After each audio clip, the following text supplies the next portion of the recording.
Ito ang Kaparkan Falls ng Abra, ang paraiso ng Norte. At mararating mo lang ito pag sumakay ka ng 6x6 monster truck.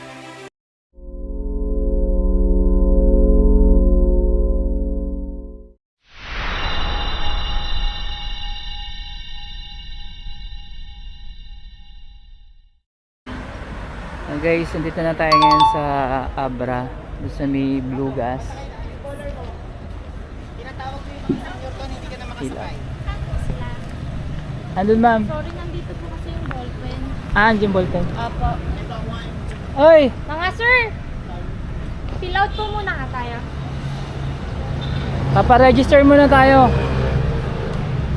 Connect ko na rin po yung balance. Sige. So guys, paparegister muna kami. So dito yung registration. Ayan. So kailangan mag-register dito.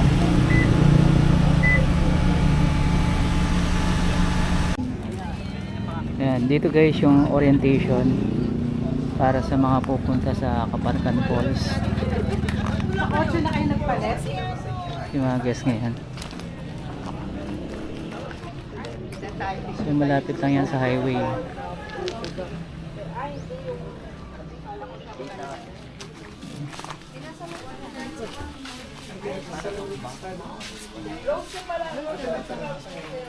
May CR dyan. Pero may tubig, oh. Pwede yata kumain dito, eh. May menu, pwede yata mag breakfast dito. Ayan. May coffee, mineral water. Okay. Yung isang gabi ko pa nasa dito sa So pwede kayong umorder dito so ibig habang naghihintay. Tapos kung may private car kayo, pwede kayong mag-park doon, oh. May parking. Tapos yun na may monster truck. Yun. Yun tayo sakay mamaya.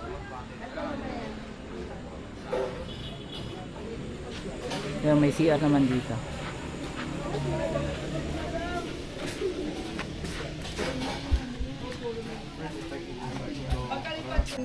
yung ating truck hindi po bababayan sa mismo falls. Parking po namin sa taas ng bundok, yung falls nasa baba. Lalakad po tayo ng 900 meters. Doon naman po sa likod, konti lang naman po kayo. So, maluwag yan, doon naman po sa likod. Tatlo po yung kanyang benches, dalawa sa gilid, isang malapad yung gitna. Yung malapad na gitna, talikuran po yung naman. Guys, ito yung monster truck na sasakyan namin napunta sa falls. Abra Amazing.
Dito yung drop off papunta dun sa Kaparkan Falls. So yung kabimubang kami sumakay. So may signage dito, so pwede kayong magpa-picture or video. And then yung papunta sa falls, so maglalakad tayo mga 30 minutes daw, 30 to 45 minutes. Kuya, sorry, wait lang. Mabilis lang naman ito mag-swimming. Kuya, paulit please. Ngayon, 1 to 2 hours, so konti lang tao, enjoy nyo lahat ng spot, okay lang. Pag nagtawag po kami, ay lunch po kayo dyan ng 12, no? Pag nagtawag po kami ng 12:30 to 1, compress na po tayo sa isang area para group drone shot muna bago po magkanya-kanya ng drone shot. Okay po? Tapos, 1, akit na tayo, 1 to 1:30. Kasi 30 minutes po paakyat yan, 30 to 40 minutes to 1 hour, depende po sa mahihirapan. Para alas 2, nandito na po tayo. Then babiyahe tayo papunta doon alas 3. Kasi After ng briefing ng ating coordinator at matagtag ng 1.5 oras na biyahe sa monster truck, so pababa na tayo dun sa waterfalls ng Kaparkan. So ganito yung itsura ng daraanan natin, so hindi naman siya mahirap, puro pababayan, so kayang-kaya natin yan. Si Trisha nga pala ang aming coordinator, si Raymart ang aming Berta. At kung gusto nyo mag-join sa ganitong adventure, message nyo lang ang Travel Compañero sa kanilang FB page. Wow!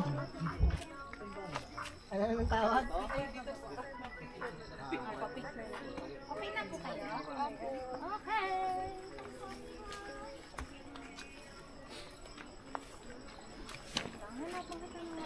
Oo, may tutulak si Sir ha. Hindi pa bayad sa utang yan. Baka itulak mo bigla. 1, 2. Isa pa. 1, 2. Turo mo yung bundok. Anong bundok? Ah, hindi yan. Oh, sige ah. Pinicture lang. Yun. So, after 30 minutes, so nandito na tayo sa entrance ng Kaparkan Falls. So madali lang yung ano guys, yung pagpunta rito, hindi mahirap yung trekking kasi lakad lang na pababa, hindi naman madulas yung kalsada. So, ito yung pinaka entrance. Yan, may mga table dyan kung saan pwede yung kumain.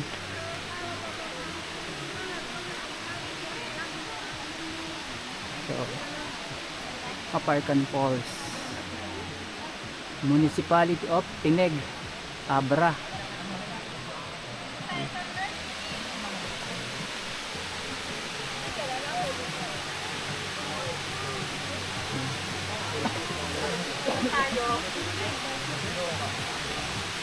Hanap kami ng table, mga kasama namin nasa unahan.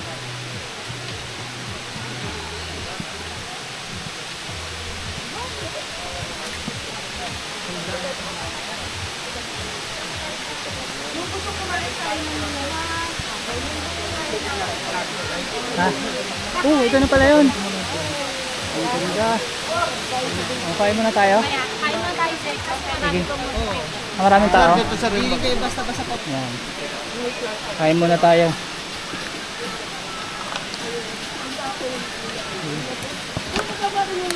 Pork steak. Chicken ka ba? Ulog. Yeah. Chris. Hey. 3.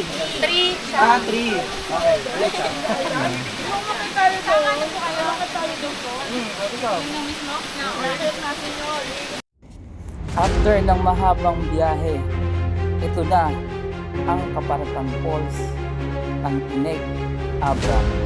Tinatawag din itong Mulawin Falls. Parang rice terraces. Ganda rito guys, oh.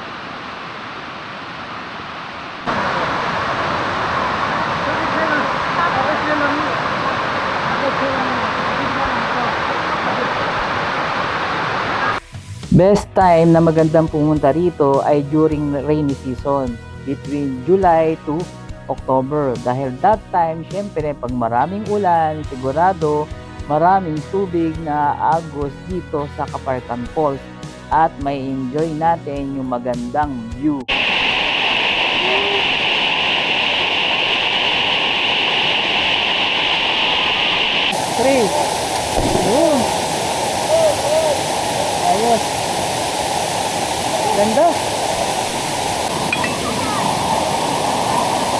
muna daw.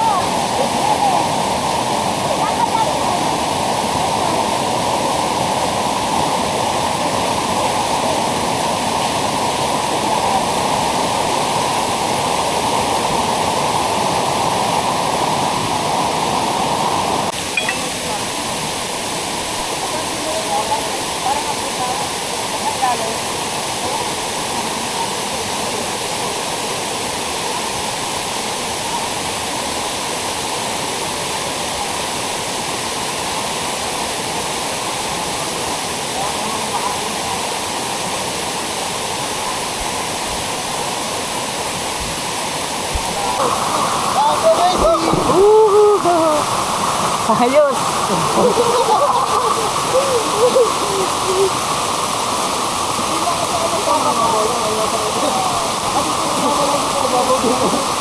On!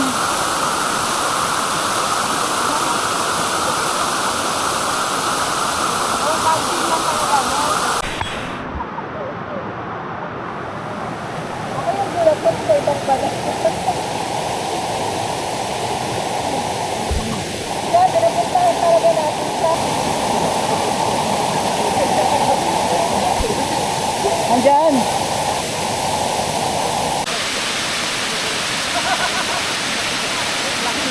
Asan sila? Ayun, tiyat. Ano ba ka na? Ang dumaan.